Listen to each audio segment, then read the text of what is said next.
Hello, Duckies and Dice Fiends. Welcome in. This is the Table Talk Show. I am Kay. This is David. We have a very special guest here today, who I believe is over here. Before we jump in, though, thank you, The Transmissions, for the raids. It is so great to see you week after week. You're going to have to find a time when you are streaming after us so we can return the favor. But thank you. Welcome in. Thank you for the follow. Thank you for the furler. For the furler. We're off to a Minnesota. great start. Hey, Ghosty J. JK and Hamalau, thank you so much. Welcome on in. We are here doing the Table Talk Show, where every Tuesday we talk all things intersectionality. Every Tuesday this month, and this next Wednesday, we are doing Magnificent Pride, which our TTRPG charity. Our charity this month is Black and Pink. So please, if you are into TTRPGs, we have an incredible group of tables, including on the 19th, after my I have Danielle Bradford from Dimension 20 playing an incredible game. So please come back if you like what you see here. If you want to see more, we have a good time. That is really what we have to plug right now. David, who the heck is you and what the heck is we doing here? Hi. I am child-free by choice because it's a lot of work and a lot of money, but I still think that kids who are locked in a facility for 8 hours a day should eat for free. And this is the Chaotic Wholesome Presents Table Talk Show, where every week we talk about TTRPG stuff, how to be a better player, how to be a better GM, how to be a better person, how to convince the orphans to become your own little spy network and distribute sharp, pointy things to them, all with a focus on intersectionality and inclusion so that everybody can have a good time. And as we let our special guests introduce themselves, David, I'm going to adjust the color, but will you adjust the setup of the not entirely. Because I didn't switch back. Yep. What I'm gonna do is I forgot to do that too. So I forgot to do it too. You are not alone. Kylie. Yes. Thank you for joining us. Tell us, who the heck are you? Who the heck is you? So my name is Kylie. I am a program and outreach manager at a museum, a children's museum. And I'm here to talk about the power of play, the power of imaginative play for children and grown-ups. We are talking to a group of nerds who understand that imaginative play is important. And I can tell you all the psychological studies that they've talked about of the importance of play and things like that. I mean, I have a lot of experience. I've been working in museums for the last decade. This last museum I've been working on is about, it's 2024, about 3.5 years. I know those feels. I'm constantly having to do it's like brain, and it's like, when did I move and how long have I been here? Whoa, that accent came out in a weird way, and it's fine. I'm here for it. It is my favorites. And then part of that is that I am piloting a TTRPG summer camp, so that's one of the things I wanted to talk about. But we have lots and lots of things that are that I could talk about, specifically about play and all those good things. Thank you for that heads up, Ribonanza. Am I better? And David, you might need to bump your volume in OBS a little bit. The good news is I could fix this for the VOD in post. That is about as loud as I can get, unfortunately. Hard Knock Dice! Hello! Thank you for the follow. Welcome in. Oh, and I'm so sorry, Dave. Oh, no, we did. Never mind. Wait. So, yes, it's good. The thing I didn't think was going to happen happened, so we're good. But you did a good thing. If I did something wrong, you can berate me in public, okay? I have no desire to do so. Yes, hello, welcome. So, I had a really fun little transition to talk to you about, and then my brain I was doing too many producer mode things, and David, kindly bump your volume just a little bit more if you're able to. And, yes, so, okay. Let's talk about, I'm gonna start this off with some fun. Part of the reason, well, not part of the reason, I got into TTRPGs later in life. Mm-hmm. I didn't get to play TTRPGs until I was in my 30s because I grew up in the South, y'all, and Dungeons and Dragons was that devil stuff. And even if I could have found someone who didn't think it was the devil stuff, the local game shop was not a place for young ladies like me in a Christian school. And once I finally started playing them, I had just this moment of like, oh my God, this would have changed young me's life.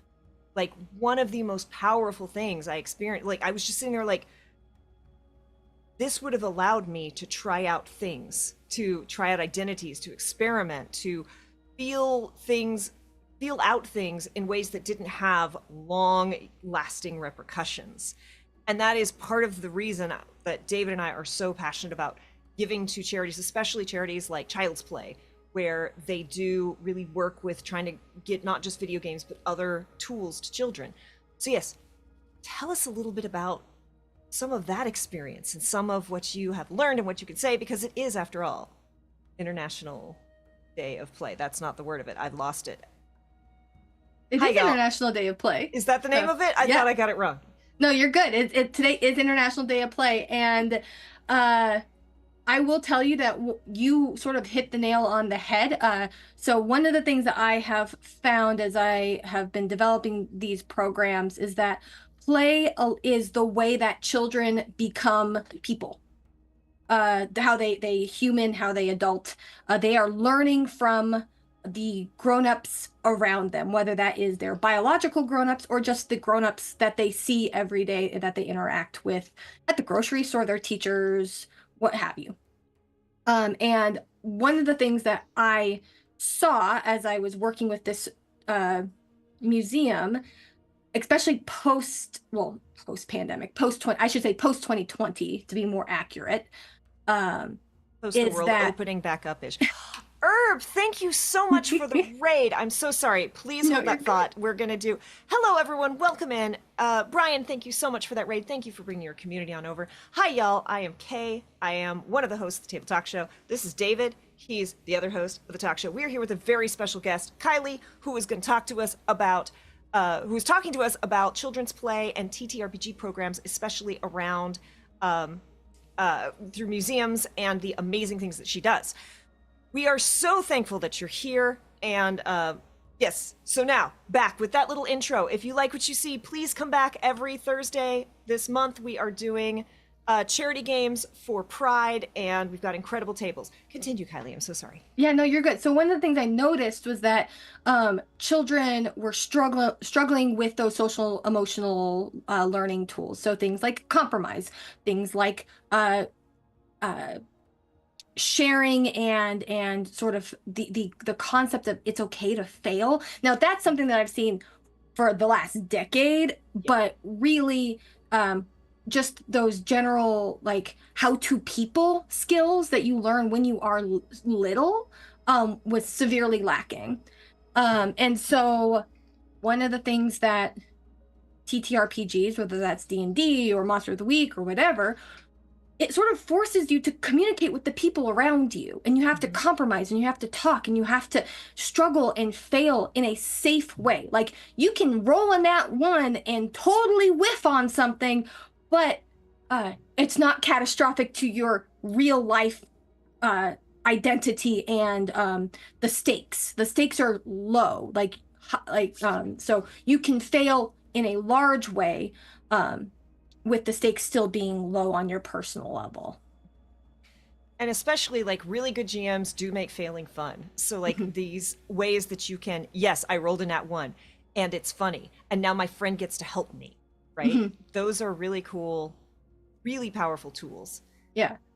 Go ahead, David. I'm so sorry. I was just going to say, like, that's a really good approach to it because there's a lot of discourse about screen time with children, and I've like witnessed this myself, where like they play a lot of games, and either the games are sort of nonsensical and nothing matters, like Roblox, or games have two things. One, they're very video games are very linear. Like you just move in a straight line until the end. And they also have mechanics where failure is an endpoint and you have to start again until you... And so like the very real world, okay, you failed, now what? Because you can't go back and start again. Or this is kind of a failure, but kind of not a failure, and you got to kind of like navigate this. Or, hey, the path forward isn't a straight line, or all things that TTRPGs bring that video games don't have. It's interesting that you mentioned the you can't redo something. So one of my safety tools that I created for this summer camp is actually the rewind button. Now it's not for dice rolls, but it's for social interactions. And the whole point, because the group of kids that I'm working with are like 8 to 12 right now. And so I wanted to give them the ability to be more socially conscious of what they are saying to each other, like in character. So the idea is, Kay, if you and I are playing our game and then I say something to your character that hurt your feelings, or you thought maybe like, I don't know, any number of things. Usually it's at the discretion of the GM or our adventure guides. That's the name of our DMs in camp. Our adventure guides. They are allowed to say pause, and then I can say, hey, or you can say, hey, Kylie, when we were doing something, you told me to do that, and I don't feel really good about that. Can you ask me instead? So telling versus asking, or any number, like there's lots of iterations of that. But the idea is that we are creating more empathy through this discourse and dialogue. And so they can hash it out IRL, and then they can hit play, or like rewind, replay, and then they can redo that interaction. So it doesn't go around the actual dice roll, but yeah, that's, I don't know. I feel like it's been used several times over the last 3 years, and I think it's pretty successful. So I think that's brilliant, because I'm reminded of a discussion I've had multiple times over the years of people who think that brutal honesty is not like a moral flaw, that they could just say whatever they want, and as long as it's like honest and true, that it doesn't matter. And they think that people who are being tactful and communicating with people are ostensibly lying to them. And I'm like, no, what your first impulse to say doesn't always carry your intention. And just like every book that you've ever picked up, it was not a first draft, but it is definitely what the author meant to say to you. When you communicate with others, the first thing that springs to mind, and in many cases the first thing that comes out of your mouth, isn't necessarily what you mean, and it's really hard to take words back. And so giving children the opportunity to practice, like reflecting on the consequences of the things that they've said, the impulse control of just blurting something out, and then being able to do the thing that we wish we could do in real life, and go back and go, okay, well, those words are now unsaid, and I'm going to try this again to better get my intention across, I think is a really, really, really powerful exercise. Yeah. And there are similar safety tools that I have used in actual plays where people are like, actually, hold on. Like, I didn't understand, like, there's an actual rewind button, which can be done in certain ways. So they are great tools, yes, for kids, but also as adults, because we're all just kids that got old. Yeah. Or leveled up. 100%. Leveled up. Still kids, time passed. Yeah. Obviously, I am still a child. Hey, you don't see all of the stuff that I have, but and thank goodness we're not at my museum office, because it's like a toy box exploded, and it's chaos, but it's good and I love it. Yeah. I did want to ask, so how did you go from, because we got a little bit of history in the green room of you actually started as planning to be like an archivist. You did not plan this. I also find it really interesting that it's like museums with TTRPG. How did that marriage happen? How did that come about? Oh gosh, so it's a long, as the Doctor Who fans would say, it's wibbly wobbly, timey wimey stuff going on. So when I was getting my master's degree in history, a professor was like, you should get this certificate in museum and archival studies, and I was like, cool, I like that. I want to be in academia. That sounds bad. Well, at that point I was like, I don't want to do this. I need to figure out an exit strategy, and this certificate presented itself. So I was doing that, and I was actually creating materials for my project to make archives more accessible to K-12 teachers, because primary source documents are so special and impactful and show other people. Again, this goes back to showing other people's perspectives and having that empathy and understanding social and cultural contexts to things, right? So I did that. I completed that degree, and then I did some side stories that doesn't matter. I get really long-winded, so I'm just trying to like figure out that. I worked at a science museum, and then when pandemic happened, I applied to this job, got it, and was tasked with creating all of the summer camps, field trips, day-to-day programming, you name it. I do it. I create all of the community connections that we are going to be relying on when the museum's open and all that good stuff. And I had been really using TTRPGs as sort of a lifeline for community during the pandemic and moving to a new state and all of that stuff. That's why I'm gonna shout out the a podcast that I was doing with the individual who actually is in charge of Hard Knock Dice, and so it was super lovely and wonderful, and that's how I'll get into that relationship in terms of TTRPGs and stuff in a bit. But I was just thinking about like how cathartic the TTRPGs were for me, and then listening to early childhood experts talk about this deficiency in social emotional learning that was happening, and I was like, well, shoot, the thing that I see in TTRPGs is the social emotional scaffolding. And so I went to my executive director and went, hey, you know how I do this thing for funsies? I would like to make a camp out of this. And luckily, she didn't really understand D&D or any of that, but she was on the board of the local theater company and was like, boom. Believe that sounds good to me. This is improv. Perfect. Yes. So I proposed it, she approved it, and that first camp I had 10 campers, and then the last 2 years I've had 12. And then this year I think I'm gonna have another 12. Just because of funding, I can only hire 2 adventure guides, so 6 per table feels very doable.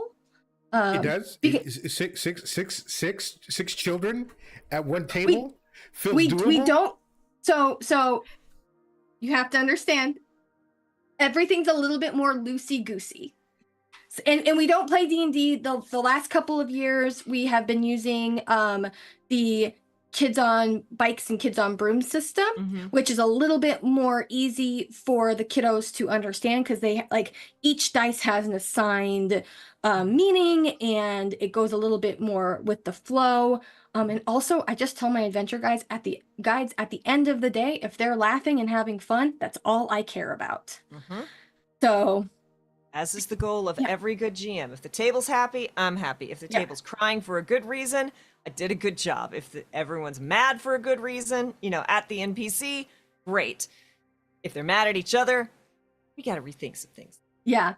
And so the camp structure goes as this, because I'm actually really proud of my camp structure, because I feel like it provides a great like buildup of relationships, because again, TTRPGs are all built off of trust and fun. So on the first day we use oh gosh, I'm not going to remember the name of it, but it's Avery Alder's map building game.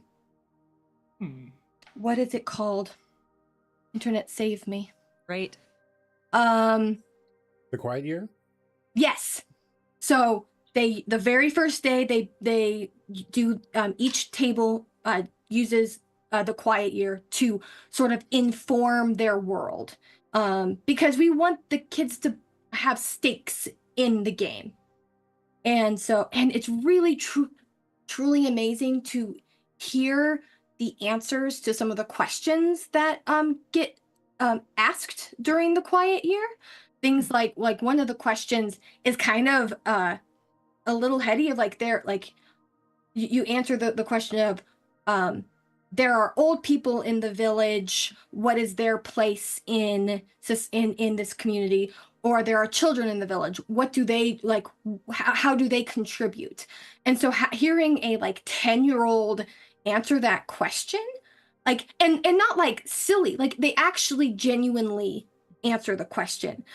And part of it is that they have to listen to each other and build this world on a macro level, which is something else that like people are like, a child can't do that. Yes, they can. You just have to. Children are spectacular. I love them. They're filthy goblins. I'll say it a million times. Make no mistake. Yeah. Filthy hobbitses. Yeah, but their empathy and their ability to think about hard things is truly spectacular. So like, there's that. Day 2, they get introduced to the TTRPG system that we're using, and then they get to build their character, and that includes making their costume. So I have crafting materials, hot glue guns. Last year, I had a child straight up sew, like use needle and thread to sew a skirt. And it was, now granted, the adventure guide helped quite a lot. And he was a delight and was very like, yeah, I can help you. But there was like, it was like amazing to see their creativity just blossom, because they got to make who they were being in the game.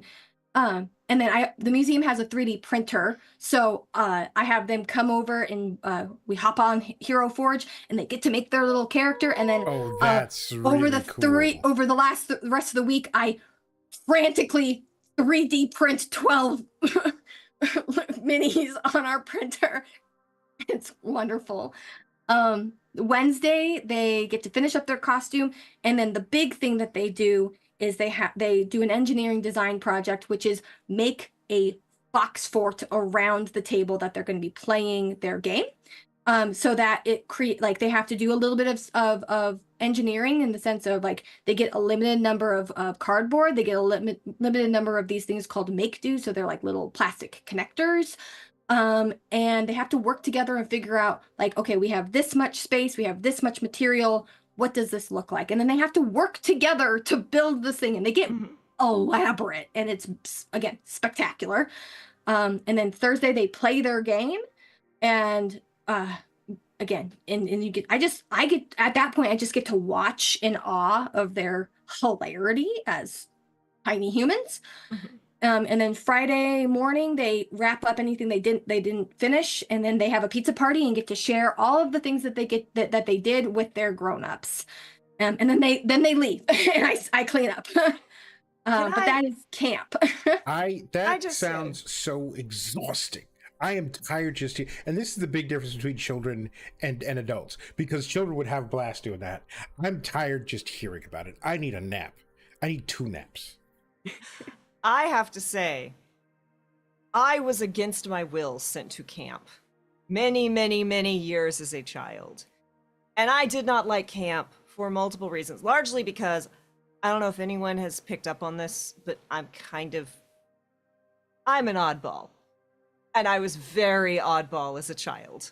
Small town Texas was too small for you. Yeah. Well, and also I had more of a sense of self and like what do I want and what do I not want than most other kids that I've known. Right? Like my mom straight up said, like, you turned 2 and learned the word no, and you were a perfect child until then. Like, it's just like, no, I'm not wearing lace. No, I'm not wearing the ruffly dress. No, I'm not doing, like, peer pressure never really worked on me unless I wanted to do the thing already. And I didn't get along real well with the kids at camp. I was stuck in the same space as them, and we had to go outside in the summer in Texas when it was 100 and some odd degrees and humid, and I had to like play sports. Most of the camps I was sent to was sports, and it did nothing to like connect me to those other kids because I wasn't good at sports. So all they did was make fun of me for being bad at sports. And then my mom's like, why didn't you have fun? I paid money for you to go. Oh my goodness. So this you were was instructed just to like, have fun and you did not. Why did you fail to follow my instructions? Yeah, I mean, even, God, I would have taken math camp. I never got to go to space camp. But no, this sounds amazing. And again, such a good way of bonding. Because there are, and I'm one of those people, don't make me compete. Yep. I don't want to compete. I don't want to compete in video games. I have no desire to compete, especially not physically, because I am small and slow, and I will not win. Yeah. Well, and speaking of which, of like, again, going back to like things that I have built in to make this camp be as accessible as I can make it with the staff and funding that I have at this point in time. It's like I have the open door policy. So basically, as long as you are letting a grown-up know where you're going, you are allowed to leave the table, leave the space, and have your moment. So if you're feeling overwhelmed, or if you are upset and you don't know how to express that, or whatever the thing may be, as long as you let a grown-up know, you can take your moment. And so my first 2 years of camp, I had a kiddo who had ADHD and had a couple of other things going on, and they just would let me go, Miss Kylie, I need a moment. And I'm like, okay, how long of a moment? And they're like, I don't know. And I'm like, okay, great. You can hang out here. I am not gonna play with you unless you want to talk with me. That's great. But I'm just gonna vibe right here while you do your thing. And when you are ready to go back to the table or go back to the activity, you can, because I want you to feel like you are your best self in this space. Now, granted, we had the luxury of being able to do that, and my hope is to be able to continue that. But I really just want this to be a camp that fosters that, like, you can take care of yourself and still be a part of this kind of thing. I am so wonderful. jealous, because if I had that opportunity as a child, I would grab a shovel off the wall and then start digging and then make myself a hole to crawl into.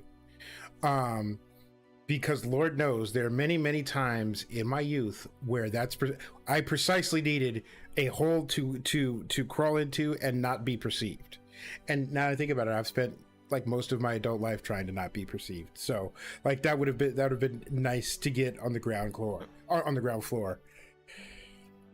Oh, Reverend In Time says my life would have gone a drastically different trajectory if I'd had a Miss Kylie in my life. Oh, well, I'm happy to be a Miss Kylie in your life right now if you need it. I believe that people need to do what they need to do to be successful. So and hopefully you will concur. Like, that's how we run our games too. David and I, whether it's the talk show or whether it's a TTRPG actual play stream, it's like, if you need to get up and leave, we ask you don't turn off your camera, because that's going to mess up the overlay. Put a sticky note over it. We do ask that you say like, hey, BRB, or still listening, anything like that, because if you just turn off your camera, then I'm going to be worried that maybe something went bad. We're gonna assume that something has gone wrong, and then the everything is gonna come to a screeching halt, and we're gonna make sure you're okay. And you know, if your dog comes in and you're like, I need a minute to do that, if you have to use the rest, whatever. Speaking of which, here is Starbuck. Hello, Starbuck. He's a good boy. But yes, those are really good, like, learning to advocate for yourself and being given permission to advocate for yourself, because children are so often, like, I was told, you are going to do the sport. You are not allowed to not do the thing. There was an incredible video that went viral a while back of a guy, you know, in a third-party world who ran a school, and he had a sign of how the children wanted to be greeted. And so the children would point to the sign, and there was a handshake, there was a hug, there was a power-up Dragon Ball Z thing. And a high it five. Was so, yeah, there was a high five. Like, there were so many options, and it was so cool to just see the kids, like, excited of, like, I want this today. And what power that gives a child. Because normally it's, no, you will hug this person. No, you will do this.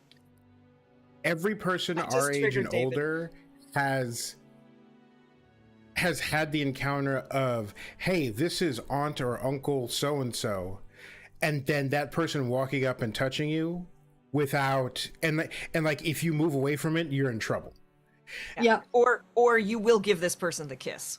Right. Oh yeah. And like the number of people, and so like in general, like body autonomy important, but the number of full-on adults in families that are heavy tobacco smokers, that are raging alcoholics, or otherwise smell terrible, and then they get next to a child who has a very acute sense of smell.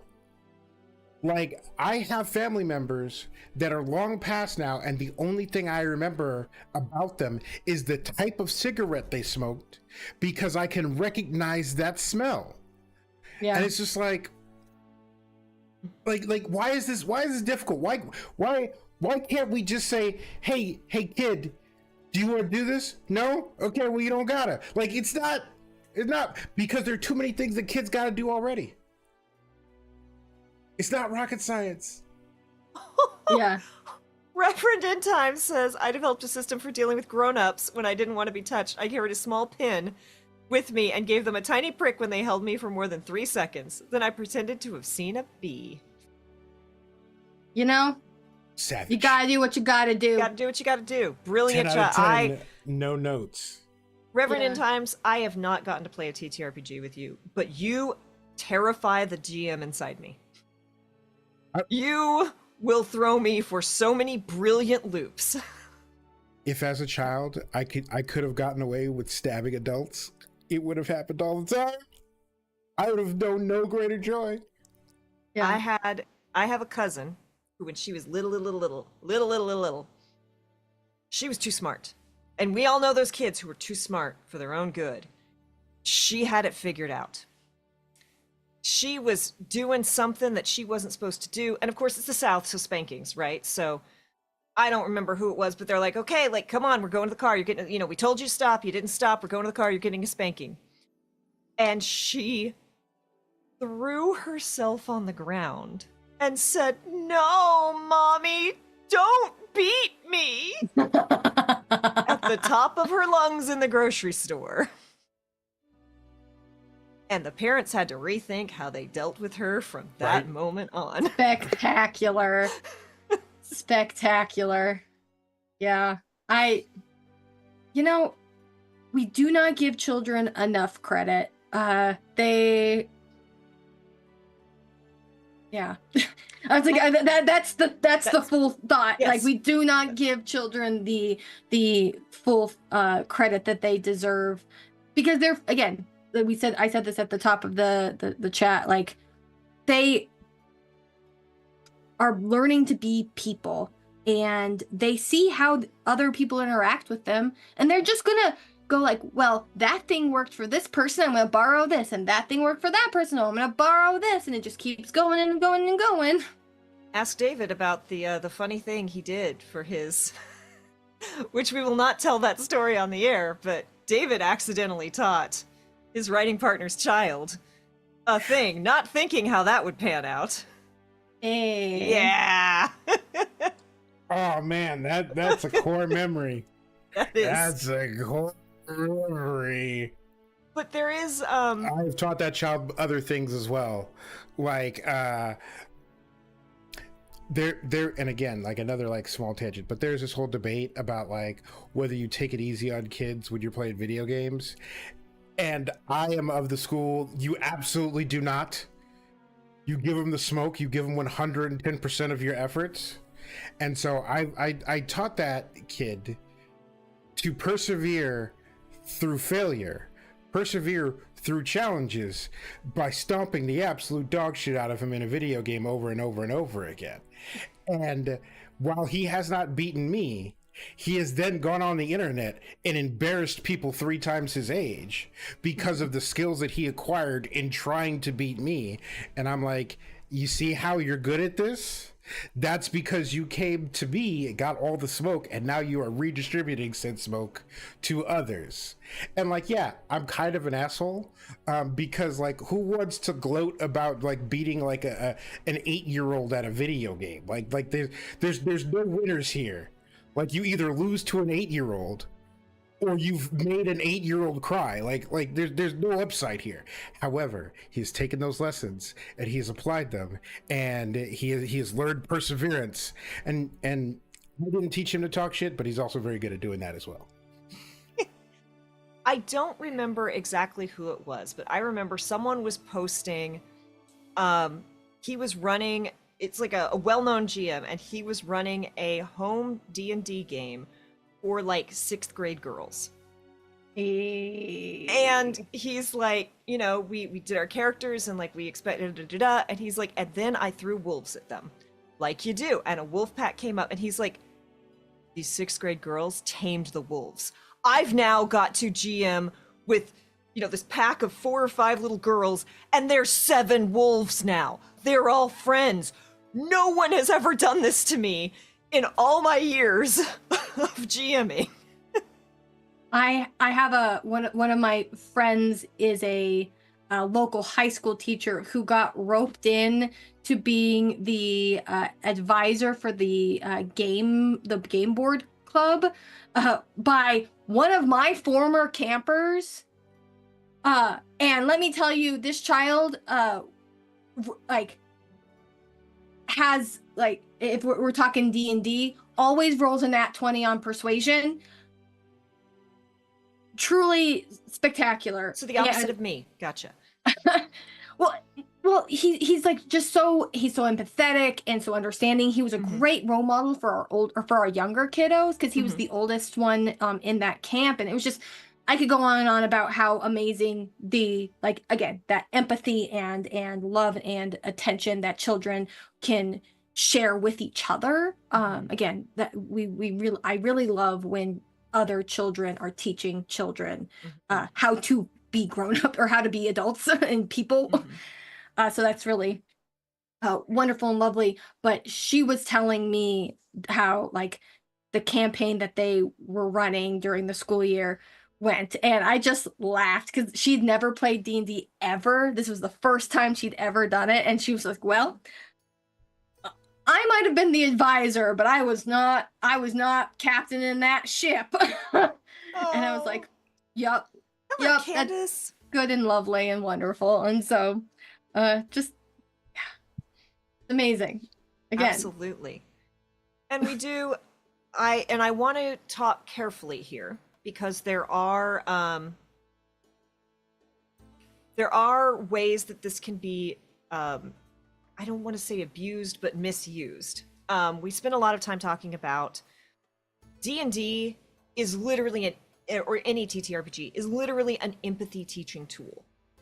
But we also have to be careful, because we don't want to say, you know, play D&D and it will fix whatever. And we also don't want to say, like, one of the great things about D&D is that you can gain experience and you can gain understandings and outside perspectives. But you also, you know, the fact that it's a group of all dudes playing at a table, but one of them's playing a black person and one of them's playing a woman, does not make that table diverse, nor does, you know, it is a way to learn, but it is still a mask that you put on and take off.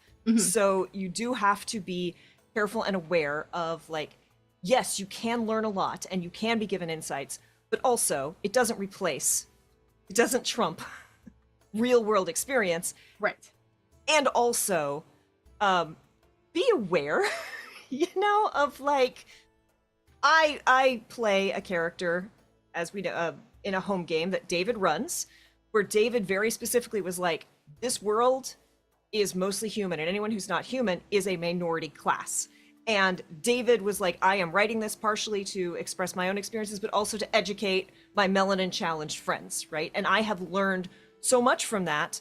I would never play that character in that way outside of that home game, because I was specifically invited and taught by David. Like, that was part of it. So we talk a lot about this, and yes, it is amazing, and please play TTRPGs and gain outside experience, but also be aware, you know, that it doesn't replace real world lived experience. Oh, 100%. And one of the talking about having diverse tables, one of the things that I've been very cognizant of, because this is a pilot program, and so like it's kind of by invitation, but one of the things that I very intentionally did was reach out to, we have a large immigrant population here where I live, and so I very candidly was like, I want your opinions on this camp, like making sure that I'm not doing anything that could be triggering for those kiddos when the museum's open and operational. But then also it's free, so I also have like so many low income kids, and so it's a wide breadth and depth of experiences of those 12 kiddos that I have in camp. And so one of the things, speaking of making sure that they feel heard and having those experiences, like I encourage those kids to, if they speak a different language, to incorporate that into their character. And so that was last year was really interesting because two of the kiddos did actually do that, and they were at the same table, and one acted as a translator for because the other one's like, I've decided that I'm not going to speak common, and so the entire game they spoke in their home language, and so it was just here, and they had cleared it with me. They were like, Miss Kylie, can we do this? And I was like, that is up to you, and between you and the adventure guide. I am I don't remember what I called myself, but like the big boss of essentially of camp. And I was like, as long as your adventure guide says it's good, it's good. And so I guess just like hilarity ensued. But again, I wanted this to be a way for them to express that imaginative play that all children have deep in them, including grown-ups. We all have a child in us just trying to crawl our way out of the flesh boxes that society has created around us. And flesh boxes. That sounds like I need a new stat block. Well, that's really interesting that's what happened, because our friend Judy, who plays in our home game and works at Brookland, if you're in Brooklyn, go check out Brookland. It's awesome. And they do TTRPG stuff there. She is Latinx and speaks Spanish, and she always plays an elf. She's like, I'm sorry, I play Mary Sue's, and they're all elves, and they're all unique, but they're all Mary Sue elves. Like, that's just how it is. And she's brilliant. And she and one of her other friends were playing an elf in a game who was also Latin, and they decided that Elvish was just Spanish. And it kind of was really, the way she described it was a powerful tool to reverse a stereotype, because a lot of very wrong and incorrect... Oh, Pirate, welcome on in! A lot of very incorrect people sometimes see the Spanish language as being like a lower tier language, and there's some, some racism built in around that. And yet elves are generally fancy and hoity-toity and the top of the... So she found it a way to like reclaim of like, no, like Spanish is Elvish and Elvish is this. And it was a really cool reclaiming. Yeah. And it's cool to see that your kiddos came up with that too. I could so like, prejudice has always baffled me for lots of reasons, but Spanish, how can anyone go, oh man, this is a trash can language? Have you not heard poetry in Spanish, like Pablo Neruda? Even if you don't know what the hell he's talking about, it is the most passionate shit you have ever heard in your goddamn life.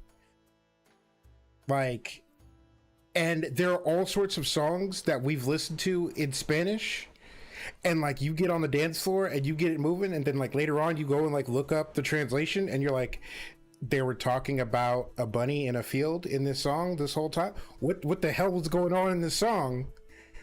But still, the most mundane things sound so beautiful in Spanish. Oh, 100%. Like, my name is Indigo Montoya. Right. And yeah, anyway, that's it's a weird tangent. So I have two questions. One, have you told your director that since you are working 3 jobs, you deserve 3 times the pay. You know, David, I work in nonprofit and have worked in nonprofit for a decade, and unfortunately, it just is it is what it is. I do actually get paid pretty well for the job that I have, so I'm very fortunate that they pay me what I'm worth. Once the museum's open and operational, my job will be broken up into different pieces. So I will get to maintain the thing that I like to do, which is programming and camps and that kind of thing, and not do the stuff, which is human resources and management, which is miserable. See, what you got to do is you got to go back in time, and then you have to be born to a rich person who is trying to hide their assets so that you can then not only be on the board where you get paid $1 million a year, but make a whole lot of noise about how your parents aren't giving you any inheritance and they're mean old bastards because they're not letting you have any of their fantastic wealth. While you pocket that $1 million for doing not a goddamn thing. My second question, which I lost for a moment because I got like distracted, is so. Thank you so much for the resubscription, Rex. 22 months, incredible. You've done a bunch of programming for kids. What is something that surprised you with how well it executed, or surprised you with how like not into it the kids were? I would say that that's a good question. Because Now, every child is different, and so and one of the things, because it's a pilot program, I have they have like their exit ticket that they have to provide stuff or like descriptions as to like what they liked or what they didn't like and that kind of thing. And I would say full and well, they love making their characters, they love their 3D print, they love making the box fort, because who doesn't love making a box fort? Like, that is truly a spectacular thing. For those who came in late, before they play, they build a box fort around their table where they play. So they are literally in their own clubhouse. It's so cool. Yeah, and so those things are all great. I've had mixed feelings for the Quiet Year. Some kids really love it a lot and think that it added to their, because they felt like the adventure guides do try to make a concerted effort to include elements from this map building game in the game on Thursday, so that they felt heard, and that what their opinions are matter, right? Like that's again, this is talking about autonomy and talking about speaking up for yourself. Like, that's one of the big things that I want to emphasize to my campers, is that like your voice matters, your opinions matter, all that good stuff. Sorry, I have dog hair. Excuse me? Pirate, thank you for gifting 30 subscriptions. Oh my goodness gracious. Oh my Wow. goodness. Thank you so much. So just everybody gets one. Yeah, just You get one and I get one and they get one. Thank you so much, Pirate. I need someone else to talk because I need a minute. I'll just keep talking about camp so that you can absolutely. so you can have a moment. And so the things that, so there's that mixed reactions of the campers who really are drawn to the Quiet Year, so much so that one of the campers who I was good friends with, their adult, asked if I would run a weekend day for them and their friends to play the Quiet Year, because they loved it so much, which was really special to me, because I was like, oh, you liked it and this is great and you're a great kid and I'm glad that you like felt something with like this. And some kids who were like, it was okay. And you know, it is what it is. And I did learn that as much as I love D&D and I love playing D&D, that the kids on bikes and the kids on brooms and that's in the teens in space, which is all like the same think it's Hunters Media that created all of those. Mhm. I could be wrong. Sorry. Candace will certainly know if they're still Yep. hanging out in chat. But that's those systems really, really, truly set it up in a way that 8 to 12 range are like, okay, yes, this d20 goes here, this goes here, and all the way down, and it's really accessible for them. So I have pivoted away. The first year we used a modified D&D 5e, and then the second year I was like, that really didn't go super well. Let's try Kids on Brooms, which worked super great in addition to Teens in Space. And so I'm just going to stick with that system unless I find something different that resonates and works better. But yeah, heads up to Hunters Entertainment, because they made a system that 8 to 12-year-olds like really like vibe with. And Candace, yeah, confirmed. Hunters Entertainment. Yeah, I saw it in the chat. Yes. I was like, And that's really fascinating because I am bad at art. I cannot art, and I refuse to art in most circumstances. And for a lot of people, both in TTRPGs and in like fantasy or sci-fi, maps are really important. And you know, I'm a big fan of like theater of the mind. We just loosey goosey it, but we've run games where people have said, hey, I have trouble with visualization. Oh, wow. Zycrav, thank you for the 5 gift subs. goodness. And so as like an accessibility feature, can I, especially when we're running bigger games, always try to provide maps and visuals and like that. And there's so many people where that really grounds them and connects them with the TTRPG experience, that one, it would make sense that kids would be into it, and two, I'm glad that someone like designed a thing specifically for that. Yeah. A shout out to Avery Alder, because they made a game that I adore, and if you haven't played The Quiet Year, you should. I will shout it from the rooftops every year. When the maps that the kids make are truly spectacular, like truly just chaos. And again, because they're children, it's slightly modified, because in the game it's like really meant to be like symbols, so it's like you draw an X for like houses or whatever, but I give a whole box of Sharpies and a huge like piece of like paper that like I double up on, so it covers up the entire table, and they just draw, and it's sprawling, and it's like they're telling the story as they're drawing. And again, I wish that I could just record it and share it with the universe, because the things that they say, you're like, wait, what? Hold up. What did you just say, tiny human? The gnomes did what to the fairies?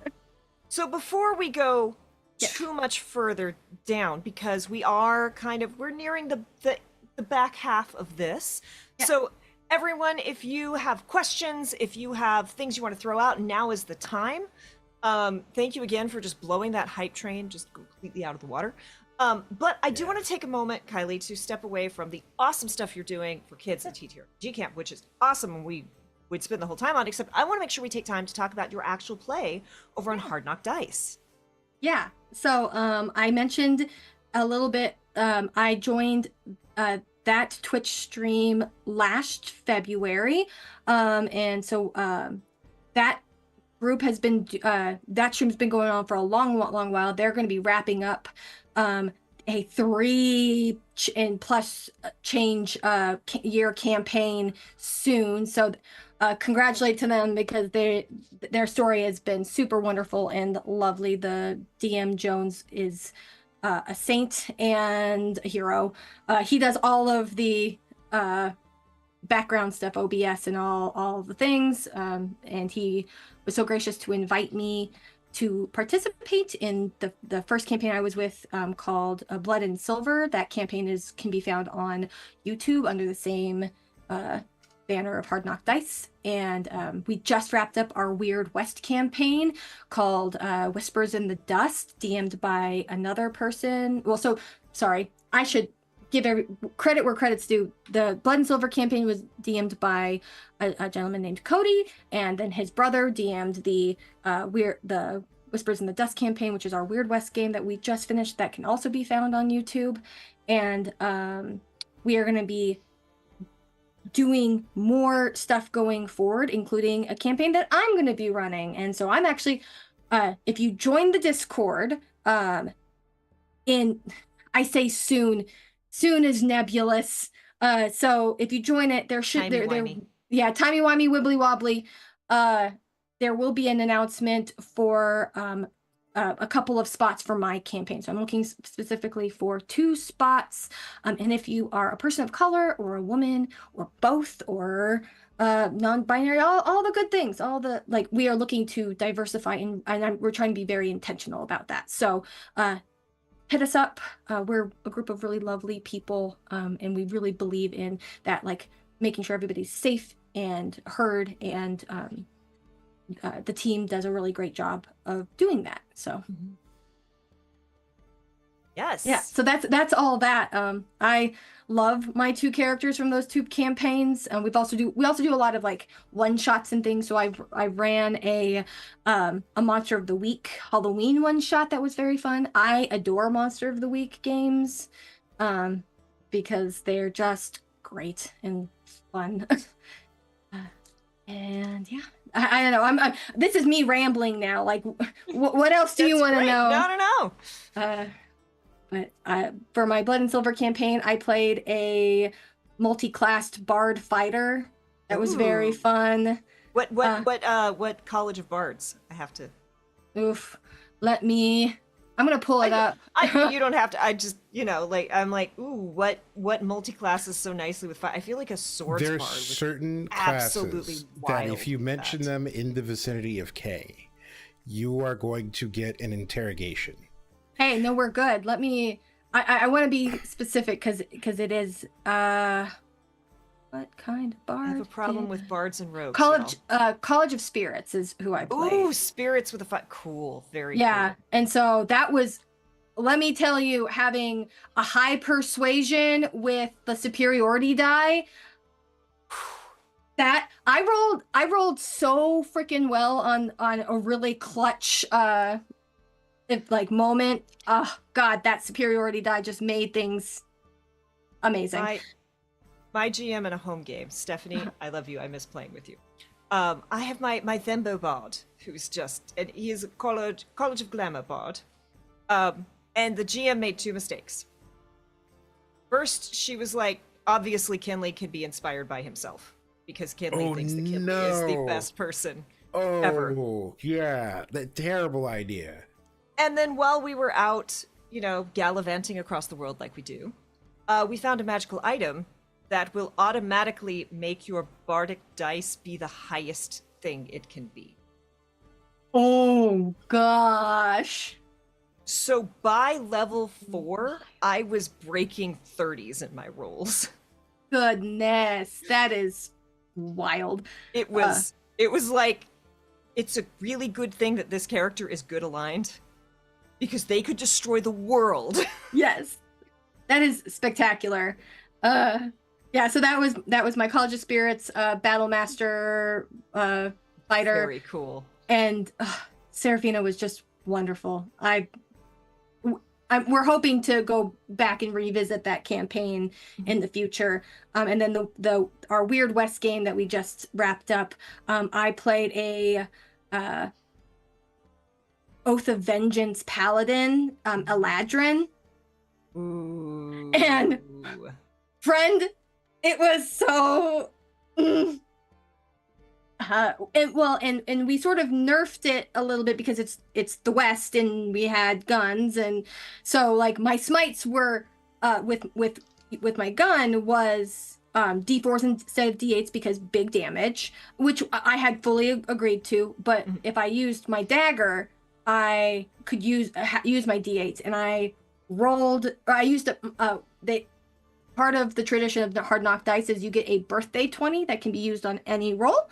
I feel like that is a common thing amongst various tables, but I used my birthday 20 on stabbing the big bad monster, scary monster thing, who was a fiend. And it was just it just felt very good to, even though a dagger is like max 4 1d4, damage. Yeah, like just not great damage, but man, it felt good to have like a nat 20 on a smite, like a second level smite. Yeah. Just give me all those nut dice. They're just like, yes. Yes. And she was very fun. And I feel like everybody puts a little bit of their own personality into their characters. You can't not. Yeah, if you don't, I don't know if you're a person. Yeah, for sure. And so I grew up in the West, so the Wild West has a lot of nostalgia for me, and so I was just like, yes, give it to me. Give me the Wild West. Absolutely. A thing that I was going to say in the green room but forgot is, as someone raised in Los Angeles, the Wild West is not California. The Wild West is Nevada. Yes. Like, fully. Like, you can make an argument about like Eastern California, but like Nevada, though, wild, the wildest of Wests. Like we had gold briefly, and we had olive groves briefly, but wild, never had wild like Nevada. And the other, it is not Wild West, but it is also more southern in the southern stereotypes than you will ever experience just about anywhere, is Montana. Yeah, Montana is its own animal. Like it. Yeah. I interviewed. I got to be there for the NDA'd, embargoed announcement of what was David. As David's leaving, heck, what was which one was the Far Cry 5? It was Far Cry 5. It was Far Cry Prepper. Yeah. Far Cry 5 is where you're fighting the cult of heavily armed people in Montana. And I was told stories that I am still under NDA. I am never allowed to tell the stories that the folks who made this game experienced when they went up to Montana to like figure out what's the atmosphere for this game, what is this like, because they're like, we can't let those people know. Like, people can't know that we know those things, so you're never allowed to tell that story. Well, I have no doubt. I have absolutely no doubt that that's the case. Again, I grew up in Texas, but let me tell you, I saw more redneck stuff when I was in Michigan for 4 years. I learned about the Christmas box of squirrel tails. That's wait. Christmas box of squirrel tails. Okay. You could give me 100 years and a thesaurus and a dictionary, and I still wouldn't put those words together in that order. So you know how Christmas tradition, which this is very funny. Apparently they do this literally in Australia. I have had 2 Australians go like, wait, that's not a thing you do. You know how bad people get coal in their stockings? Mm-hmm. In Michigan, or at least in the hunting community in Michigan, the most bad, least good, most rude, least liked person in the family, the woman of the house, whenever they go hunting and they bring in the squirrels, she cuts off all the squirrel tails and puts them in a box. And whoever is the biggest jerk gets a box full of squirrel tails wrapped under the tree. I get it every year. Wild. That is. I'm like, wait, you do what? And they're like, yeah, it's the box of squirrel tails. Yeah, again, DC, I had never heard of it until now. Again, I was on the college campus. We were barbecuing. We were doing midnight barbecues when it was not freezing. And people were showing up with, well, here's bear, be careful when you're cooking it, there might still be buckshot in it. Here's squirrels. Like, they're just bringing us game meat. So Pirate, we don't got coal, but we do have squirrels. That is truly wild. Oh my goodness gracious. I'm just like, okay, this is... And again, those of you who don't know, I grew up in Texas in the small town where Joe Exotic was a cop. I grew up closer to a big cat rescue than I did a grocery store. Goodness gracious. They almost went to the same high school as Joe Exotic. Yep. So every new piece of K lore that I learn about from Texas just grows increasingly more unhinged, because I lived closer to a big cat rescue than a grocery store is not the craziest thing that I have heard in the deep K lore. Like, what has happened to baby K should be documented in a fiction series where they'd have to cut out all the unbelievable stuff and it would still be wild. But so to bring us kind of back around to where we began, and I apologize if this is like a what, is there anything that you have learned from your time running these children's camps, running these children's TTRPG camps, that you have brought with you to the tables that you have played since? I think just not being afraid of doing the weird or wild thing. Like, I like sometimes I feel like the longer you play TTRPGs, you're like, oh, I don't really want to do that character because that might feel, you know, contrite, or it's been done before, or it's the like lone wolf, like whatever. K knows nothing of edgelords. I don't know what you're talking about. I don't. That's the word I was looking for. I was like, I have never played an edge monarch in my life. I have never played a disaster queer edge monarch. This has never. Right, but but here's the thing: like, they're fun to play, but I feel like adults sometimes overthink the character that they want to play, and they want to pace out like, okay, I'm going to do this, instead of just sort of living in the character. And that's what I've really done. I think specifically with Hard Knock Nights is that, like, prior to that, I was doing like home games and a podcast, and where I was still like figuring out what does that feel like. And now I'm like, I'm just going to live in this space, and not I hate when people are like, well, that's what my character would do. Not do that, but just like, okay, what is the logical conclusion? Right. Also, what is the story we're telling, that, and how does that fit together? Yeah. We did a whole episode on, like, in defense of it's what my character would do. Not from, you know, the dude bros, let's be honest. We know who that mostly is, right? But from, like, no, I understand this character, but also, like, with what you've brought is, I understand my own needs. I understand the needs of the table. I understand how to communicate.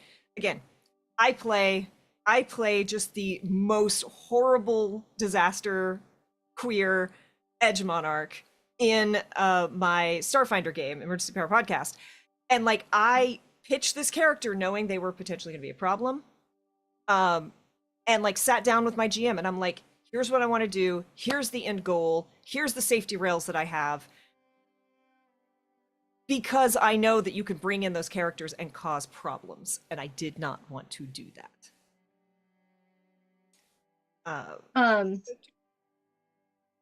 No worries. Yeah, so, like, to use my last character as an example, just like the pitching in the conversations that we have with people. So I was playing this vengeance paladin, and I got smitten with the rogue, and it was one of those things where me and the person playing the rogue exchanged conversation was like, hey, based off of our previous role play, it's sort of pivoting what I'm doing. Are you cool with us like developing like a flirtation relationship-y thing? And I was like, yes. You have to understand though, this is the pendulum swing for my character, and so made it there. It was quite hilarious. The entire table was laughing with that uncomfortable, like sort of teenage awkwardness kind of thing, where my character was like, I have these things and feelings and all the things. What do you feel like? And the rogue character was like, oh, I don't know how to do this. I have not experienced a feeling before, so this is all brand new. Yeah. And yeah. Oh no, it's just like it was just so funny. Like the table was in the chat going just like, ooh, bro, like your bro ancestors are all cringing hardcore in the background. It was truly spectacular. And if if luckily or I would say like Whispers in the Dust and Blood and Silver are both only 20 episodes, so they're digestible, still like it's not years long. Yeah, not years long. Unlike Across Eberron, which is again spectacular, and if you have a whole lot of time, it is worth going back and watching it. But look, Critical Role got me through lockdown the first time. We have to go back in, right? Go find that long form campaign and just start going. I promise you, it'll help. Yeah. So, but yeah, I like it was just fun. The interactions that we had, but it was like. It was the conversation of that's what my character would do. Like Callie would fully just like go, I have nothing to lose. This is the Wild West. You could die tomorrow. I could die tomorrow. Let's do this. And he was like, all right, I feel it. Be prepared. It's going to be awkward. And I'm like, give it to me. I love it. Yes. Pirate, you are not allowed to tell this to anyone in the server if you are still lurking. My Kinley, the Thembo Bard, with way too much persuasion, has accidentally started dating the Paladin and doesn't realize they're dating. Now, it's also set up an entire fireworks display to confess how they feel about them. No, it was just to kiss them. It was just to give them a kiss. Oh, sorry, just a kiss. Just for smooches. It was technically the second kiss because they stole the first kiss and then felt bad about it, so they needed to make their first kiss good. I appreciate that. When I say that Kinley is a monster, is a force to be reckoned with, this is what I mean. And it's very good because the other player, RJ, I miss you, is incredible. You should be watching this, RJ. Turn it off if you're listening.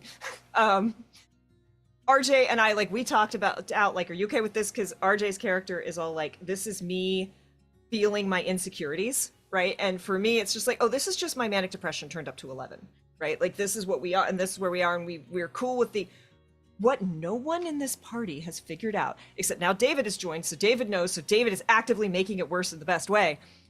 We joke that Kinley is the horny bard. Kinley has little bitty horns and flirts with everyone and everything.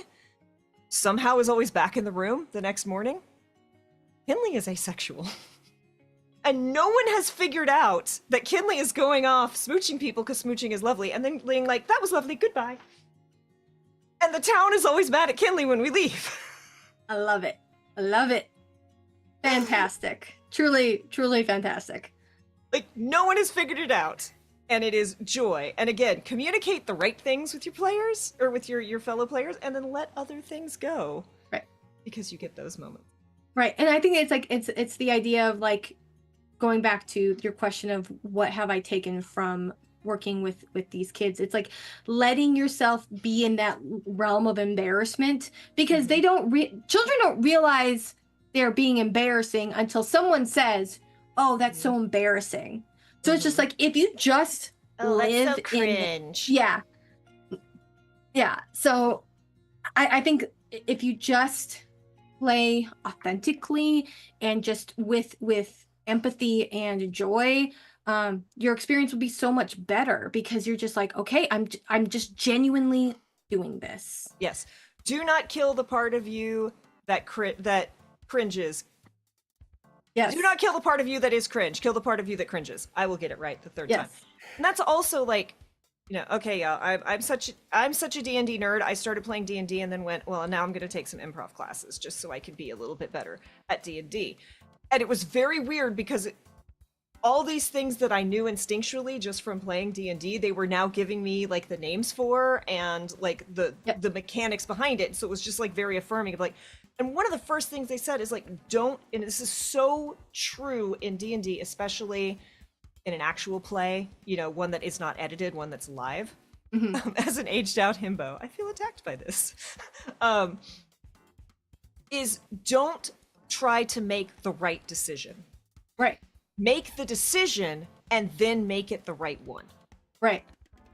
Well, it's the living with your consequences. Like one of the things I tell my campers all the time, and not just campers, but like other people that I'm teaching how to play different TTRPGs, it's like actions have consequences. Those consequences can be positive, they can be negative, but just understanding that whatever you do is a consequence, and being okay with whatever those are. And I just have to shout out Alex saying live in the cringe. Yes, Alex. He Alex is our DM, Hard Knock Dice, and I adore him. Say hello, Alex. We love you. But living in the cringe, embracing that life, and again, just playing through this. And I don't know. On this International Day of Play, if I had any words to give, is just to play. Just yes, consequences are plot points. Yes.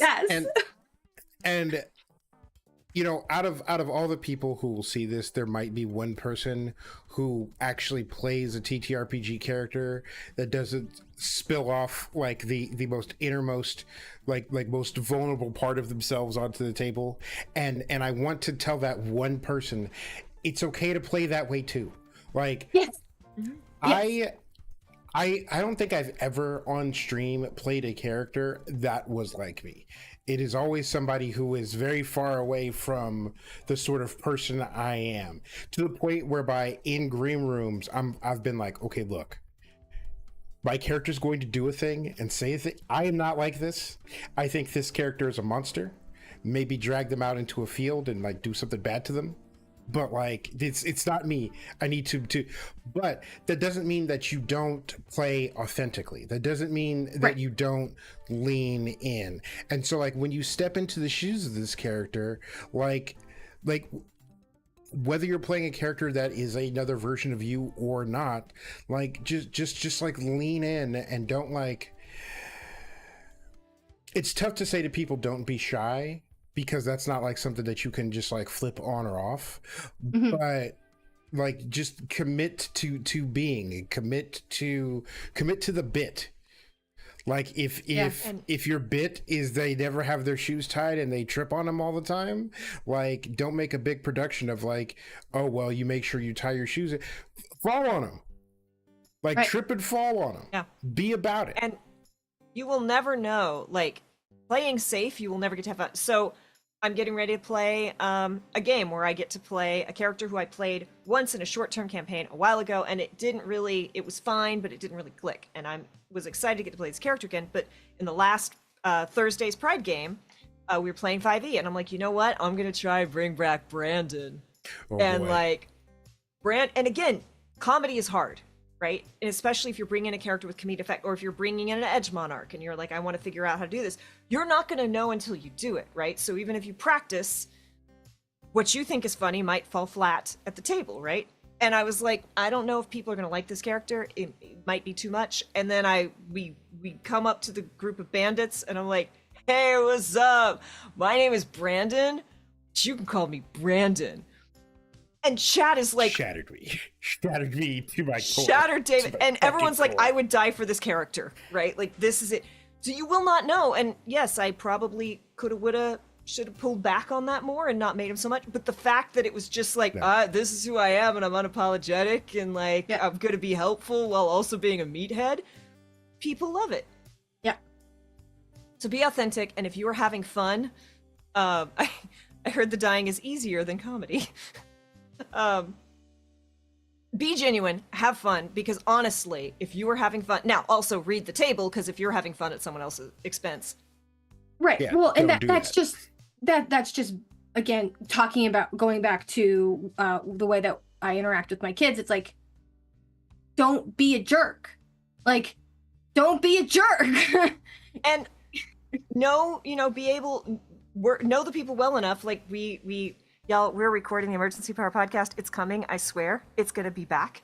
But we just did a recording where like my character kind of started roasting one of the other characters, and like I know Pan so well that I'm like, Pan, we cool. And Pan's like, Para getting roasted was my favorite part of the episode. That was so, no one has ever roasted Para before. And so you can be mean so long as you're being mean with good spirits, right? And you were on the same level with the other players. Right. It's that trust. And so that's why we don't jump into the game the first day. We spend 3 days building trust, building communication, building those solid foundations so that during the game, the kids can go, okay, I feel comfortable enough with you to do X, Y, and Z. And now, obviously, they're children, so they're not doing the same things that we as adults are doing. But like with the language thing, like they were able to like trust each other enough to say, okay, yeah, I am going to only speak in my language and you're going to translate for me. And that person was like, yes, I love it. Let's do this. Let's make everybody feel a little uncomfortable. But the other kids were like, yeah. And they were teaching each other like phrases in that language, and it just like, lovely. It was, and it inspired learning. Yes. It inspired learning and curiosity and a desire.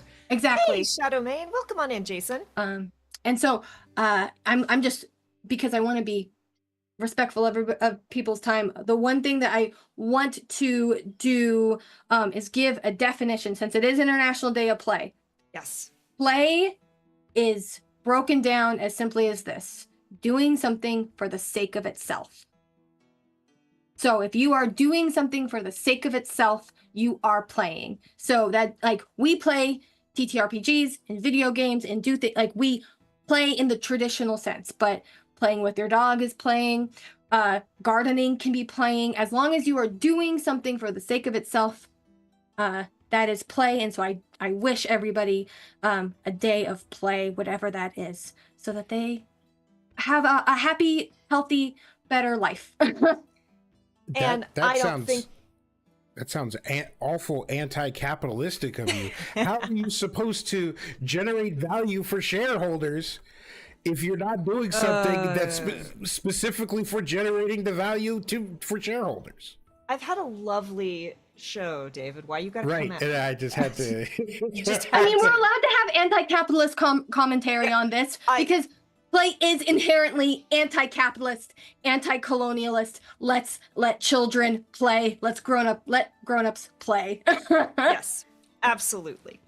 And yes, I don't know if you know this, Kylie, but my first real point of my career was I spent 15 years as the senior community manager and lead moderator for DeviantArt.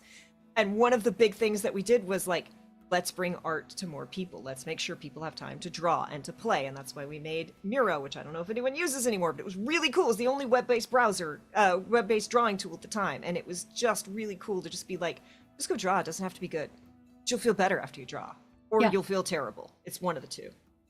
I mean, I always feel terrible after I draw, but that's what writing is for. So you can feel terrible, but not as terrible. No, that's a whole different thing. But since we're talking about kids, 2 handy tips for raising children. 1, oh boy, give them unstructured time. Yes. Mm-hmm. So many kids, every moment of every day is scheduled to do a specific thing. And if your kid has never been bored, then there's a big developmental gap. that they have to fill. The other thing is this is teach kids subtext, because like, especially in thinking about like kids at like a TTRPG table, interacting with one another, building trust, and doing the whole like, well, this is what my character will do. They will be little shits. They will know that they are being little shits. And when you point it out to them, the first thing they will do is try to lawyer their way out of it and explain to you why they have to be little shits, or why whoever they're being a shit to deserves it, or any of the other. And here's the thing: you got to teach the kids. You got to look at them and be like, listen, you can all that jibber jabber you could give to me, but you still know that you're being a little dickhead. Like, look over. Yeah. Clarissa is crying because you said her doll was ugly. You did this. You are an asshole. And the reason you have to teach this is because so many people who are adults, including about 72.6% of the internet, is packed to the fucking gills of people who do this very same thing. You are being an asshole. I'm telling you, you're being an asshole. And you're trying to talk to me with words to try to make me change it, so that you're not being an asshole, and that I am the reason that I am upset when you punched me directly in the kidney. Like, I will. As a tangent, and I don't know how far we want to go down this tangent. The first one of like not overscheduling children. Here's the thing: I'm convinced the reason why adults overschedule their children is because they have forgotten how to play, and they do not want to be bothered to remember how to play. I cannot tell you how often when I'm out in a community event where it's like, I tell people, I don't have to tell a child that play is important. A child will play naturally. I have so many adults come up to me and go like, how can you play pretend with my kid for so long? So long is like 15 minutes now, mind you. And they're like, after 5 minutes, I'm exhausted. And I'm like, have you ever just practiced? You have to practice to play. Yes. Like, and then now granted, I purposefully play in TTRPGs to keep that sharp, because children go off the walls on their adventures, and you're like, oh, we're on a pirate ship and now we're on a spaceship. Cool. It's all, we're just keep on going. We'll keep on going. I'm great, happy. There's a space shark. Cool. What does that do? Awesome. And you just keep on moving. Adults who do not play are terrified of having to entertain their child because they are uncomfortable with being silly. They don't want to be wrong. They don't want to look weird or bad or whatever. And I say words to that. I have not been read to filth this thoroughly on camera in years. I'm going to date myself here, and then we're going to wrap it up. So chat, if you have any final questions, now is the time. But I'm going to date myself a little bit here, because one of my favorite movies growing up was The Neverending Story. And it was one of those, there's an era of kind of darker 80s kids films that were amazing, but they were also somewhat non-linear stories. Like Labyrinth was a very linear story, but while there was a through point in The Neverending Story, a lot of the story was not said. You just had to like put it together. And I know a lot of people who grew up and they watched, you know, that was one of their favorite movies. We talked about it, and they're like, oh, they're like, you know, 30 something now, and they're like, oh, I watched that again recently, and that story doesn't make any sense. And I'm like, oh no, the nothing got you. Yeah. You grew up and the nothing got you. If you've forgotten how to understand the never-ending story, then the nothing has you. Right. And yes, so that play, have fun, be silly. I don't think I have to tell that to anyone hanging out in this chat. No. But encourage it. So yes, Kylie, thank you so much for joining us. Good luck on the camp. And please, again, tell us where we can find you, what shows you're on, and why they should join the Hard Knock Dice Discord. Yeah, so you can find me on the various social medias of history_Kylie. I don't use them very often, but I have them because they're there. I I'm on a Twitch stream called Hard Knock Dice. You can find that on Twitch, and all of our past games are uploaded onto YouTube, so you can just type in Hard Knock Dice and you can find us. We do have a Discord, and that is where you can sign up for, because we are going to be doing new games and things, and having open calls for folks, and I'm going to be running a game soon. So I'm looking for 2 people. And if you think hanging out with me for a couple hours a week sounds fun, we're going to be posting the information about that campaign soon. I don't know. I think that's it. I can't think of anything else. I have one closing question for you. Yes. And that is, are there children in your campaigns that you run? And if so, when you're GMing, and if so, how terrifying are they? I don't have any currently. I would say that the campaigns that I've run with children are always... No. I mean, you as an NPC, you as a GM, having NPC children in your world. They're spectacular, and I love them. Mm-hmm. And it's because I've based them off of real life children that I know, Mm-hmm. and I'm just like... The only people I know who play children well are like, I'm playing the worst little shit I have ever known, and it's 100% someone's kid who I used to babysit. Yeah. No, I often have children in campaigns that I run, and they are always people, or like children that I know from various things, and they're great and wonderful. The best NPC children are the ones that are sweet baby angels that finally see the wrong, and then they go full feral, and you're like, oh my god, what have I done? Mm-hmm. Incredible. Well, again, thank you all for joining us. I'm gonna thank you, Pirate Fox Atlas, for 35 gift subs. I cannot. Thank you, Zycram, for 5 gift subs. That was a level 7 hype train. We've never done that. I just thank you all. Thank you, Rex, for the resubscription. Thank you, Pirate Fox Atlas, for your resub as well. Thank you, Urban Bohemian and the Transmissions, for the raids. As always, you can find us, not as always, Wednesdays during the late afternoons. They're a little bit loosey-goosey because we're dealing with my schedule changing and 0 sessions for our charity games. But we will be playing tomorrow at some time Baldur's Gate 3. It is our first playthrough. We are playing it streamed, and I am playing Kinley, the Little Terror, along with David's character from the home game. Thursday, come by for Magnificent Pride Game 3. Nicotine, who we're going to raid, is going to be running us through her original system, Islis, along with Pan, whose character I read to High Heck last night. Candace the Magnificent, of course.